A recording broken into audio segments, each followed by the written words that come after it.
Assalamualaikum warahmatullahi wabarakatuh. Perkenalkan, nama saya Laili Alfifa. Saya dari Prodi Usaha Perjalanan Wisata.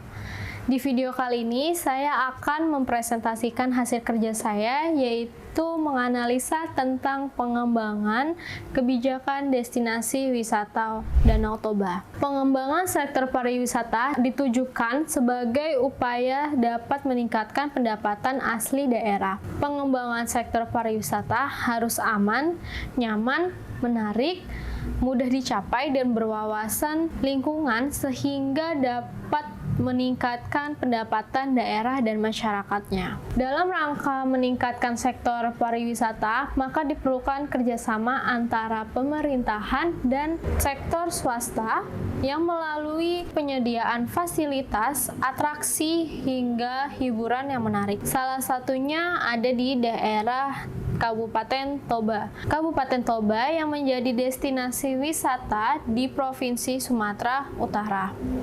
Daerah ini memiliki objek wisata yang perlu dikembangkan guna dijadikannya sebagai peluang untuk meningkatkan pendapatan asli dari daerah tersebut. Seperti Danau Toba. Danau Toba adalah danau tektonik vulkanik terbesar di dunia dan merupakan salah satu wisata unggulan yang ada di daerah Provinsi Sumatera Utara. Lalu Danau Toba ini juga merupakan danau terbesar di Indonesia dan di Asia Tenggara. Pengembangan pariwisata Danau Toba. Danau Toba sebuah keajaiban alam yang memikat, menawarkan potensi wisata. Pengembangan pariwisata Danau Toba.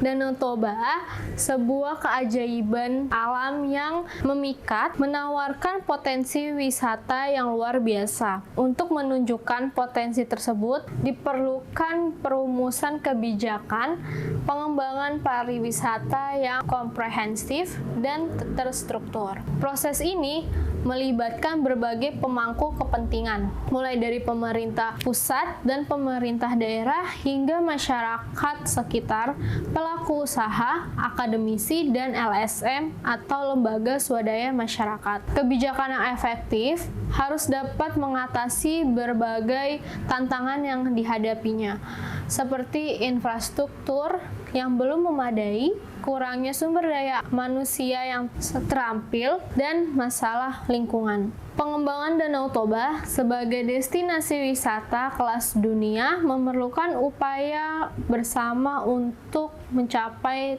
tujuan jangka panjang yang berkelanjutan. Lalu mengidentifikasi masalah dan potensi Danau Toba.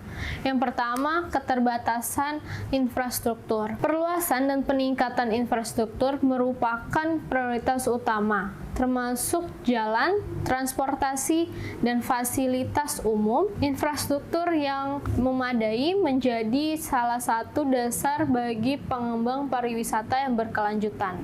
Lalu yang kedua, kesenjangan sumber daya manusia. Peningkatan kapasitas sumber daya manusia di bidang pariwisata sangatlah penting untuk menunjang operasional dan pelayanan yang ada di sektor pariwisata. Program pelatihan dan pendidikan yang terarah dapat membantu mengatasi kesenjangan ini. Lalu yang ketiga, ada tantangan lingkungan. Tantangan lingkungan termasuk dari pencemaran, pengolahan sampah, dan kerusakan ekosistem merupakan tantangan yang serius. Penerapan prinsip-prinsip pariwisata berkelanjutan dan edukasi kepada masyarakat menjadi kunci dalam menjaga kelestarian lingkungan. Lalu yang terakhir, pembangunan produk wisata. Diverifikasi produk wisata menjadi salah satu hal yang penting untuk menarik minat wisatawan. Pengembangan atraksi dan aktivitas wisata baru serta pengembangan wisata berbasis budaya dan kuliner lokal dapat meningkatkan daya tarik wisata Danau Toba.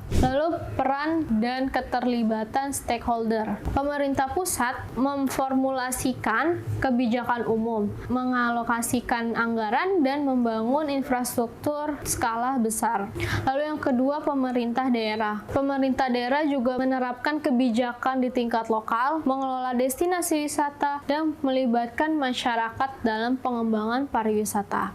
Lalu yang ketiga, masyarakat. Masyarakat juga berperan penting sebagai tuan rumah. Masyarakat memiliki peran penting dalam menjaga kelestarian lingkungan dan mengembangkan produk-produk wisata lokal. Yang keempat, pelaku usaha. Pelaku usaha berinvestasi dalam pembangunan akomodasi, restoran, dan fasilitas yang ada di daerah tersebut. Lalu selain itu ada juga akademisi. Akademisi memberikan masukan dari sisi penelitian dan pengembangan serta mendukung penyusunan strategi dan evaluasi kebijakan. Lalu yang terakhir, LSM atau Lembaga Swadaya Masyarakat juga memantau dampak lingkungan dan sosial dari pengembangan pariwisata dan mendorong penerapan prinsip-prinsip berkelanjutan. Lalu strategi pengembangan pariwisata Danau Toba. Pengembangan pariwisata Danau Toba, yang pertama pengembangan infrastruktur. Dari peningkatan infrastruktur merupakan prioritas yang utama di daerah tersebut, seperti pembangunan jalan, bandara, pelabuhan, dan fasilitas umum lainnya. Itu adalah salah satu menjadi kunci untuk meningkatkan aksesibilitas dan konektivitas ke Danau Toba. Lalu yang kedua, promosi dan pemasaran. Promosi dan pemasaran yang efektif sangat penting untuk menarik wisatawan baik domestik maupun dari internasional. Kampanye promosi harus berfokus pada keunikan di Danau Toba, termasuk alamnya yang sangat indah, budaya, dan potensi wisata yang beragam. Lalu yang ketiga, pemberdayaan masyarakat. Pemberdayaan masyarakat melibatkan masyarakat sekitar dalam pengembangan pariwisata sangat penting. Dari pelatihan dan bantuan modal dapat diberikan kepada masyarakat untuk mengembangkan seperti homestay, usaha kuliner, kerajinan tangan, dan produk wisata lainnya. Partisipasi aktif masyarakat juga penting dalam menjaga kebersihan dan kelestarian lingkungan tersebut. Lalu rencana pembangunan pariwisata Danau Toba. Yang pertama ada pengembangan infrastruktur. Peningkatan infrastruktur merupakan prioritas utama bagi masyarakat sekitar, termasuk pembangunan jalan, bandara, pelabuhan, dan fasilitas umum lainnya menjadi kunci untuk meningkatkan aksesibilitas ke Danau Toba. Lalu ada prinsip pariwisata berkelanjutan. Yang pertama yaitu konservasi lingkungan. Pengembangan pariwisata di Danau Toba harus mempertimbangkan dampak lingkungannya, penerapan prinsip-prinsip pariwisata berkelanjutan seperti pengolahan sampah, penghematan air dan energi, serta pelestarian keanekaragaman hayati adalah menjadi kunci dalam menjaga kelestarian dan keindahan Danau Toba. Lalu yang kedua, pengembangan produk wisata. Pengembangan produk wisata juga harus mempertimbangkan aspek budaya lokal dan lingkungan.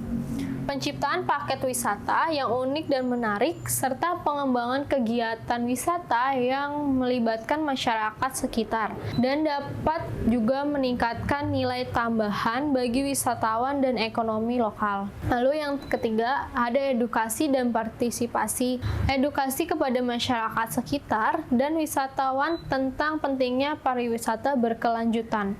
Tentang pentingnya pariwisata berkelanjutan itu sangatlah penting. Program edukasi yang terstruktur dapat membantu meningkatkan kesadaran dan partisipasi dalam menjaga kelestarian Danau Toba. Lalu, keberhasilan dari kebijakan Danau Toba, yaitu yang pertama, peningkatan jumlah wisatawan. Peningkatan jumlah wisatawan merupakan indikator utama dari keberhasilan kebijakan pengembangan pariwisata yang ada di Danau Toba. Data tentang jumlah wisatawan domestik dan internasional, seperti lamanya kunjungan, dapat digunakan untuk mengukur efektivitas strategi promosi dan pemasaran.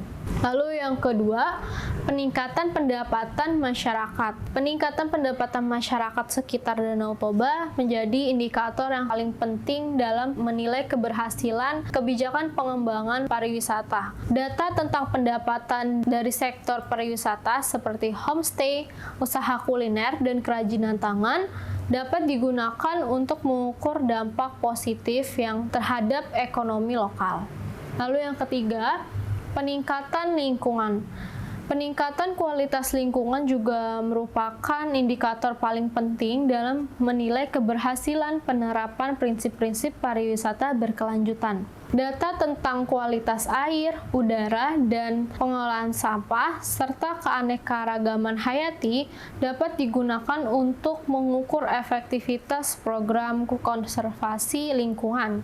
Lalu yang keempat, meningkatkan kualitas pelayanan. Peningkatan kualitas pelayanan pariwisata seperti akomodasi, restoran, dan atraksi wisata menjadi salah satu indikator penting dalam meningkatkan kepuasan wisatawan, seperti keluhan dan saran, yang dapat digunakan untuk mengukur efektivitas program pengembangan kualitas pelayanan. Lalu rekomendasi untuk perbaikan yang ada di wisata Danau Toba. Yang pertama, meningkatkan sinergi antar stakeholder, membentuk forum koordinasi yang melibatkan semua pihak terkait termasuk pemerintah pusat dan daerah, masyarakat, pelaku usaha, akademisi, dan LSM untuk meningkatkan sinergi dan efektivitas dalam pelaksanaan kebijakan pengembangan pariwisata. Lalu yang kedua, peningkatan kapasitas sumber daya manusia. Melalui pelatihan dan pendidikan yang terarah, meningkatkan kapasitas sumber daya manusia di bidang pariwisata untuk menunjang operasional dan pelayanan yang berkualitas di sektor pariwisata. Lalu yang ketiga, ada pengembangan produk wisata berkelanjutan. Memperhatikan aspek lingkungan dan budaya dalam pengembangan produk wisata yang ada di Danau Toba, harus menciptakan paket wisata yang unik dan menarik, serta mengembangkan kegiatan wisata yang melibatkan masyarakat sekitar dan dapat meningkatkan nilai tambahan bagi wisatawan dan ekonomi lokal. Lalu yang keempat, pemanfaatan teknologi informasi. Dalam menerapkan teknologi informasi, dalam promosi dan pengelolaan destinasi wisata tersebut, platform digital dan aplikasi mobile atau sosial media juga dapat digunakan untuk mengubah akses informasi, pemesanan tiket, dan pembayaran, serta meningkatkan efisiensi pengelolaan. Lalu yang terakhir, ada penegakan hukum. Penegakan hukum yang tegas dan konsisten dapat menjaga keamanan di Danau Toba. Hal ini penting untuk menciptakan lingkungan yang aman dan nyaman bagi wisatawan yang berkunjung ke Danau Toba. Sekian dari presentasi saya tadi, terima kasih.